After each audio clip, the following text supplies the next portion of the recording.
Wow. That felt good.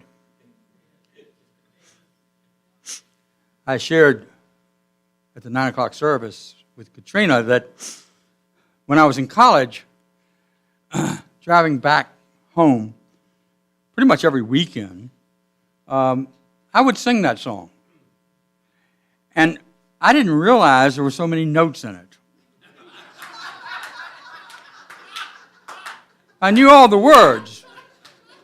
It just sounded different.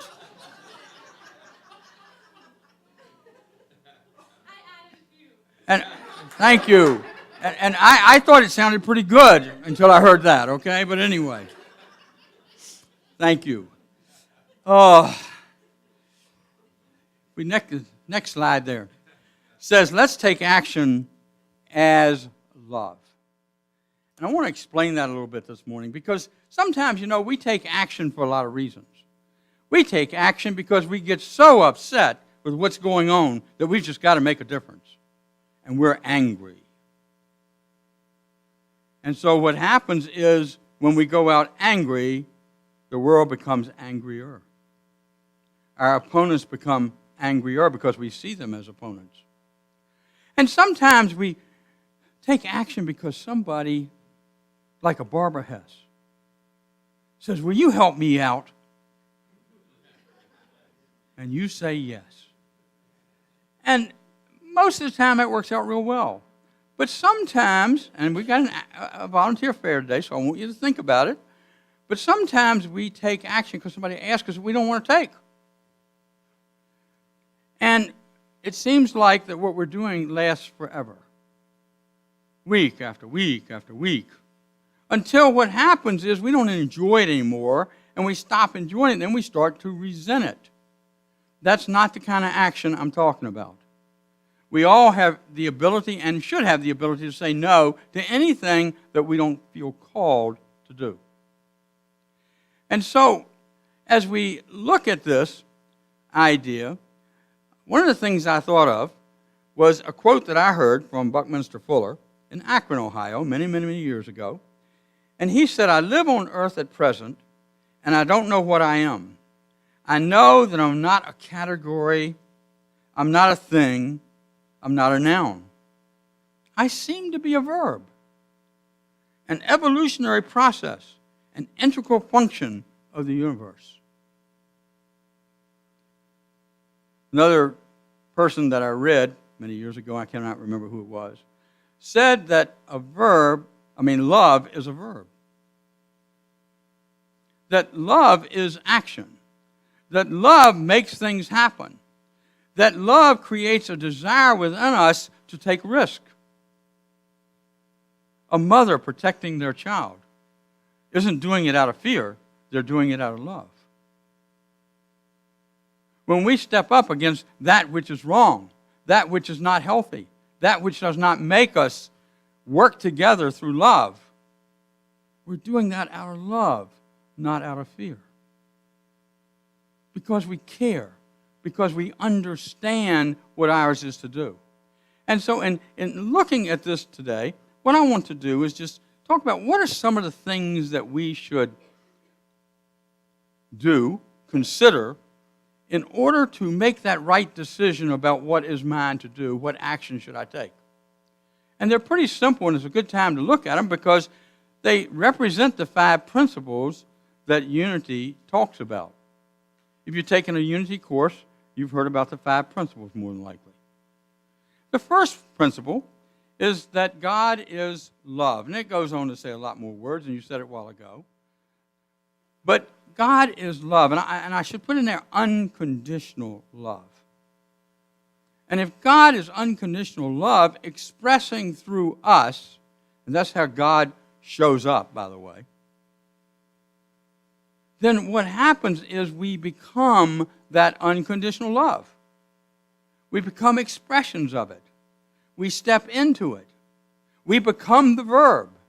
We become the action. We become that individual who's willing to step out and say, this is mine to do. But before you do that, look at the second principle. And that's that God is within us as consciousness. I have no idea where consciousness comes from. And if any of you do, you should write a book about it. Because I can define where I think it comes from, but I really don't know. Where does a thought come from? Well, in Unity, we say it comes from divine mind, or from God as source. And through divine mind, these thoughts occur, and then what happens is these thoughts start to take form and become an idea as we focus and concentrate on what we're thinking about. And as that happens, that's God expressing through us as spirit. And if we listen, if we're willing to not get ahead of the game, so to speak, then what happens is we're able to step into that expression of spirit and be that expression of spirit. And an expression of spirit is an expression of wisdom. An expression of spirit is that expression of love. An expression of spirit is your getting up and doing something when you're called to do it, when the opportunity arises. And the way we bring that about is that we then go to the next one, which is that God is the power of thought. You are the power of thought. Because it is through thought, and everything that's ever happened started with a thought, because of the power of thought that you can change your mind, and as you change your mind, you begin to have a different vision of what you can see happening in your world, in your family, with your friends, with your ministry. You have that ability to say, wait a minute, maybe I'm not getting this quite straight. And I'm going to focus on that, and I'm going to figure out if I need to change this thought or not. Is this thought constricting me? Is this thought holding me back? Is this thought getting in the way of my relationship with that which created me? Then it's probably not a very good thought. But it doesn't mean it can control us. Instead, it means that as we release it, we have a new opportunity to step into the world in a different way. And that's where we can take action that's guided by spirit, that's guided by love. And how do we affirm that? How do we know about that? Because the next principle is that we do it through affirmative prayer. What is affirmative prayer? It's asking for what you want, not what you think the problem is. Affirmative prayer is sometimes being in the silence and just letting the universe move within you. Sometimes affirmative prayer is being in that moment where you realize that there is an issue that's concerning you, that's maybe bothering you, that's getting in the way. Yeah, that comes from the power of prayer and meditation.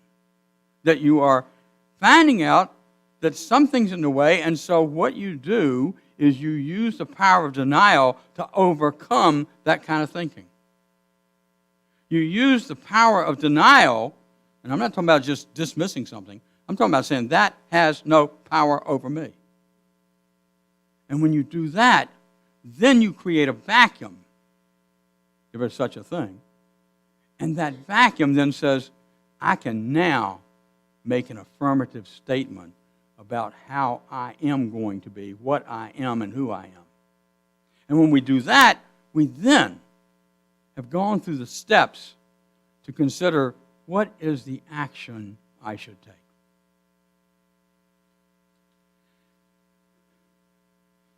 In 1997, I'd been in Unity for about a year. And I'd been reading Emily Cady's Lessons in Truth, which is pretty much everything that I talk about when I talk. It only takes about 2 weeks to read it if you're just reading a chapter a day. And I read it for 6 months. Now, I'm not that slow a reader. I just had to repeat it and repeat it and repeat it every morning so I could hope to understand it. And I still teach segments of it, and I still get a new understanding. But what happened for me is that I was in this meeting, a business meeting, and I was putting together a deal that I had worked on for about 8 months for a company, 2 companies, merging their ideas together so they could be more profitable. And I was going to make quite a bit of money on that. And in the middle of that meeting, and this is the only time this has ever happened to me, I had what I would call an out-of-body experience. I wasn't dying, going to heaven, okay? Or wherever I'm going. And we're all going to heaven, by the way, whatever that is. Just want to assure you of that this morning. But what I had was an experience where literally I was up in the corner of that conference room. And I was watching everybody, including myself, negotiate and talk. And while I was there, I said, I'm not supposed to be here. This is not mine to do. And I think that came because I did the work that was necessary to follow those principles as I was trying to figure out what else do I need to do in my life. The answer was so clear that I went home and I told Vicki that I was going to go in and resign from the company I was consulting with, and I was going to work at the church. That did not go over very well. I tell her, you didn't have as much faith as I did. She tells me I'm more practical, okay, and understanding, and I know how you do things sometimes. But anyway, she did support me, tremendously supported me. And that's a decision we made. And so I went to work for a church that didn't have any money. They had $28 in the bank. That was not after they paid all the bills. That was before they paid their bills. That's the truth. And so I was guided and led to move into that congregation, become their leader. And I had never, ever heard of a church going out of business. So I wasn't reading much, obviously. I wasn't much into it. I just thought churches lasted forever. And they were talking about closing the church down. And so I started to work there, and then, thank God, things turned around.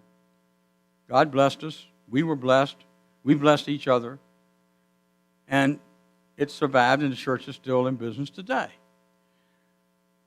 I would never have taken that path if I had not done the work necessary to, number one, recognizing that continuing to do what I was doing would not do any good, that I was not fulfilling my place in this universe. I would not have done that if I thought about some of the consequences, okay, of the cut and pay.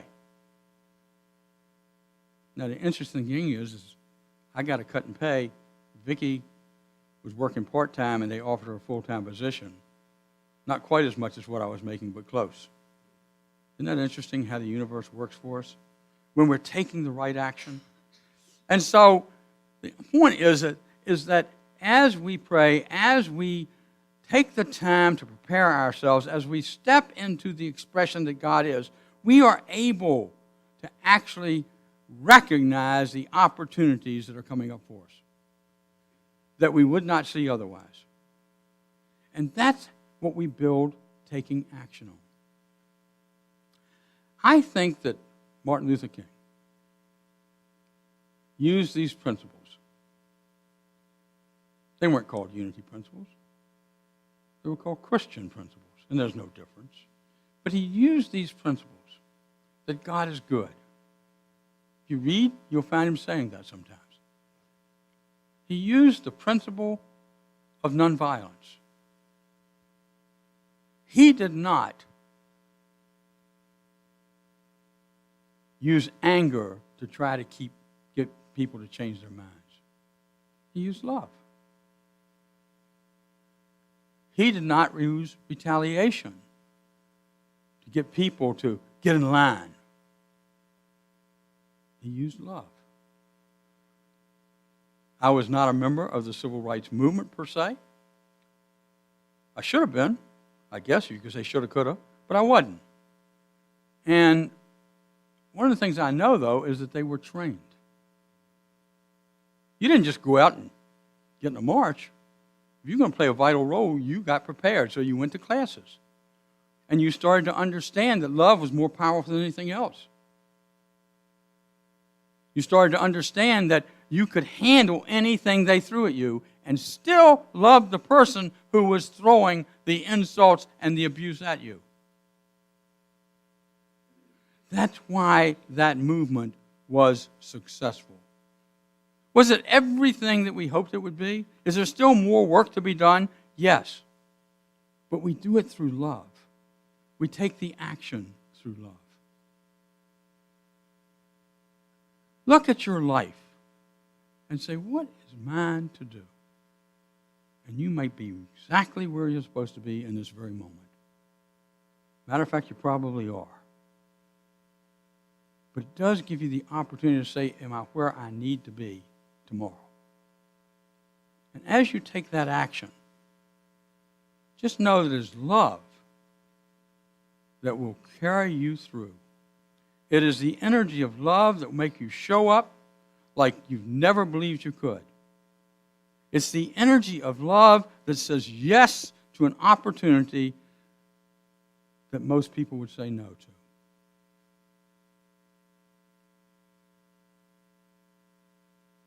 We have a little tape I want to play, or video, of a Unity minister talking about Martin Luther King. And then right after that video, there's going to be, for 13 seconds each, 6 statements that Martin Luther King made that indicated his understanding of how we take action, at least from my reading. We're going to do that in the silence. And I want you just to listen to the video and then read these words. You'll have enough time to read each one carefully. And how does that sit with you? How does that affect you at your heart level? And then ask yourself, what is mine to do? Based on the principles of Martin Luther King. Go ahead, Janet. When we look at unity, when we look at the civil rights movement of the 1960s and how it was successful, we're talking about a foundation of love, practical Christianity. Martin Luther King said, we cannot destroy hate with hate. By returning hate with hate, hate multiplies. So love is the only thing that can cancel out hate. Martin Luther King believed that in order to change the system, one needed to live from a humble and loving spirit. In unity, we believe that we can indeed live from love, a Christ consciousness exemplified by Jesus. That is what unity was founded upon. That is what Martin Luther King taught in his spiritual movement, the civil rights movement of the 1960s.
And so as that says, in 1 John 3:18. Dear children, let's not merely say that we love each other. Let us show the truth by our actions. Thank you. And now, if our ushers would come forward.